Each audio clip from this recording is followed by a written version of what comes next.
တွေ့ကျင်နာရှိလူပါသည်သူတပါတော့ပေါ်၌အမျက်ထွက်ချင်ကင်းလူပါသည်သူတပါတော့အပေါ်၌ပြစ်မှားမှုမဖြစ်လူပါသည်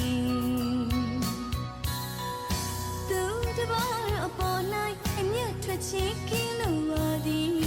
သူတပါတော့အပေါ်၌ပြစ်မှားမှုမဖြစ်လူပါသည်